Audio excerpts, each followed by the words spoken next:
Bueno, la joyería contemporánea es este arte portable. Logras interactuar con la gente y terminas creando como una obra viva.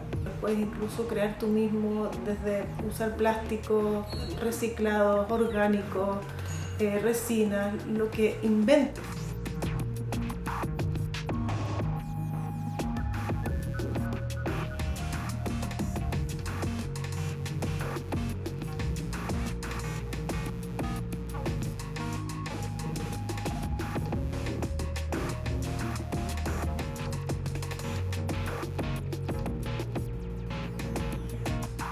Cuando vino Codina organizamos una serie de actividades en torno a su visita y nunca pensamos que iba a llegar esa cantidad de gente. Tomamos una sala más bien pequeña, de unas 50, 60 personas, pero llegaron muchas más, de hecho no se alcanza a ver, pero quedaron fuera. Vimos también como una motivación de que efectivamente éramos varios, que teníamos el mismo interés por trabajar la joyería contemporánea. Trabajar de forma individual era mucho más complejo, por eso tenía sentido que armáramos una asociación en la que pudiéramos hacer proyectos en conjunto, que no solo implicaran el trabajo propio de la joyería, sino que también formarnos, educarnos para finalmente crear joyería contemporánea con contenido. Nos parecía tan buena la analogía con la cueca brava, ya que sucedía eso con el baile nacional, que habían como dos versiones, la oficial, pero también la versión más real.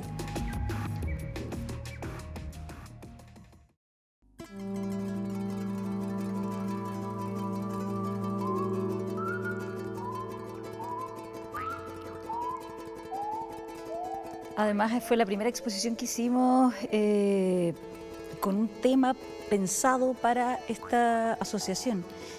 Haber logrado exponer en el Centro Cultural de la Moneda para nosotros también era un tremendo terreno ganado de poder efectivamente mostrarle al arte que la joyería también podía tener una cabida dentro de lo que era el arte. Y vino una vorágine después de eventos, de inauguraciones, de planificaciones, de proyectos.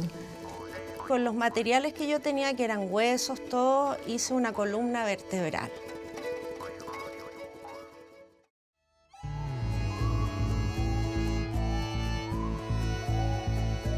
Fue la tienda del museo quien nos invitó a exponer nuestras joyas en un espacio bien particular, que era una especie de ventana que daba al hall central del museo.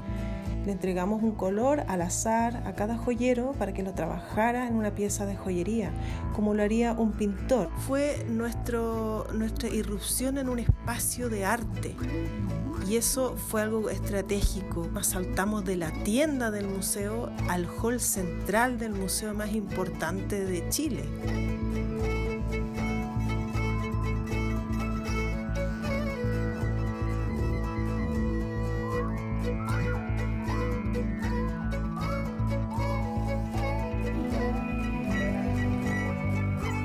Salir a Europa significaba en aquel momento ir a uno de los países que era Alemania, era la maravilla del espejo donde se enviaba toda Europa y era una cosa muy importante llegar ahí.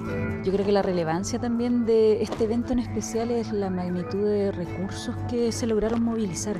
Si bien antes éramos individuales, más bien eran nuestras ganas, aquí hubo fondos y apoyos importantes. Fue un trabajo de años, de un año y medio, dos, en donde primero fijamos como individuos, como individualidades, qué querían proponer cada una de ellas. Y se prepararon muy bien porque tienen mucha iniciativa, mucha fuerza y mucha voluntad, y el continente fue maravilloso, algo que me preocupaba mucho a mí.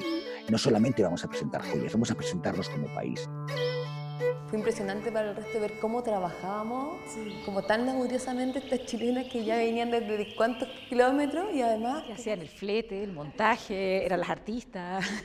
Hacíamos de todo. Creo que este fue como un hito súper importante del tema de la internacionalización y como las ganas, ¿cachai? El entusiasmo de poder seguir trabajando todas juntas y lo que después nos permitió lanzarnos a todos los lugares a los que pudimos llegar durante todos estos años en realidad.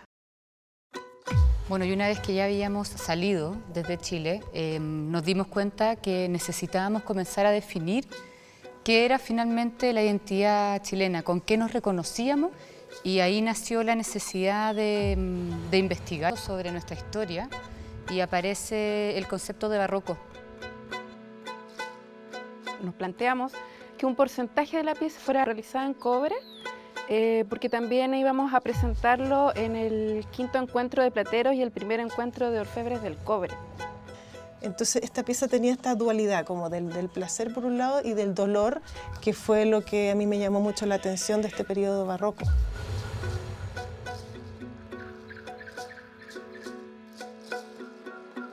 La evangelización de los indígenas que eran analfabetos ocurría a través del arte. Entonces por eso las pinturas contaban las historias como si fuesen viñetas de cómics. Y esto yo lo asocié con las animitas, que también construyen el relato del difunto a través de estas casitas que están llenas de símbolos. Y por eso yo veo que las animitas son expresiones de este culto pagano que se colaron en el tiempo hasta hoy. Cuando nace la convocatoria a esta exposición que era sobre erotismo, hacía un tiempo me había encontrado con tiradores de cajones, de muebles antiguos. Yo buscaba una tensión erótica, clara, directa. Partí tomando un molde de mi vagina con una idea en mente, pero cuando vi el resultado tuve una revelación y mi trabajo dio un giro.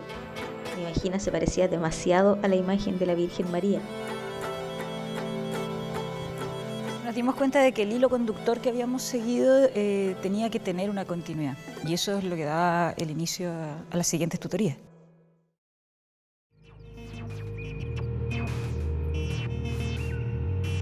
El objetivo también fue un poco de profesionalizar a Joya Brava. O sea, todos estábamos en distintos niveles de obra, de tiempo también que cada una le dedicaba a su trabajo, entonces era como que había llegado el momento de equiparar un poco la condición de todas, y eso se podía lograr a través de alguien especializado. Quería también estimularlos a reconocer, a repensar y a rehacer lo que para ellos era el término de joyería como concepto, como idea, pero también como derivaba en un objeto, como ellos podían crear una joya y su relación con el cuerpo a partir de una idea de transformación por medio de la idea de reparación. Recién me había operado y vi en mí tanta sutura en mi cuerpo que sentí estoy toda surcida. Me acordé de cómo mi mamá nos surcía las huellas de las polillas en nuestra ropa. Creo que era otoño, invierno, había muchas ramas de árboles y comencé a coleccionarlas, y con eso comencé a darle forma a mi trabajo en el cual incorporé la cerámica. Entonces cubrí de cerámica todas las ramas y los troncos que tenía, y cuando armé las piezas me di cuenta que se transformaron en órganos. Tuve todo un proceso de exploración de distintas materialidades hasta que finalmente terminé trabajando con la técnica de microcestería en crin, que fue la que me permitió llegar a estos volúmenes, a estas formas orgánicas, a estos contenedores.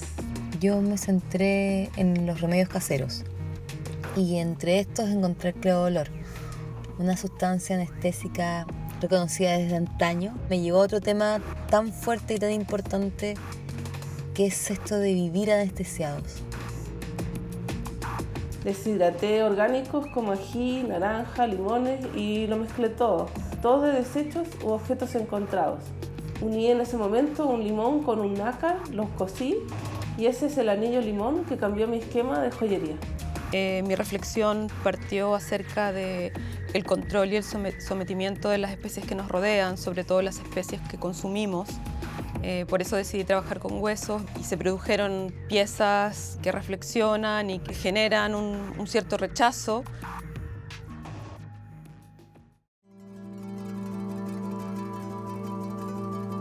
Fue un introducirnos de lleno a reflexionar, a crear, a entender los materiales en el proceso, no amarrarnos a ideas preconcebidas. En un proceso que demandó más de un año y que se llamó Interiores, terminó llamándose Interiores, y que tenía que ver con la exploración del mundo interno de cada uno. Fue interesante porque veníamos con una nueva generación de nuevas joyeras bravas que estaban entrando a la asociación y era como el primer proyecto para ellas.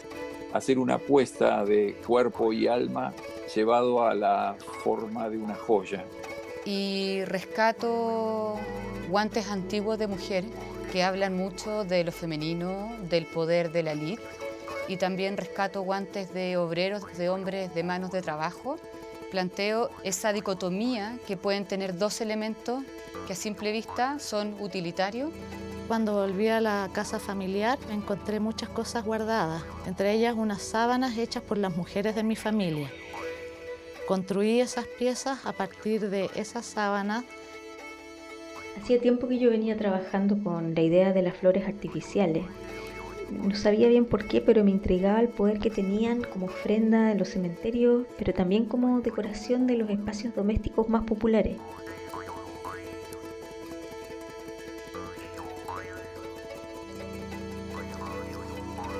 Yo siento que aquí es como cuando se fragua la identidad de muchos joyeros en empezar a desarrollar un lenguaje propio, una forma de crear propio, y acá en el fondo es como también cuando uno empieza a sentir que ya estamos haciendo joyería contemporánea como lo que uno en el fondo estaba esperando que ocurrieran. Y nos hemos autoformado también con estas tutorías que hemos realizado.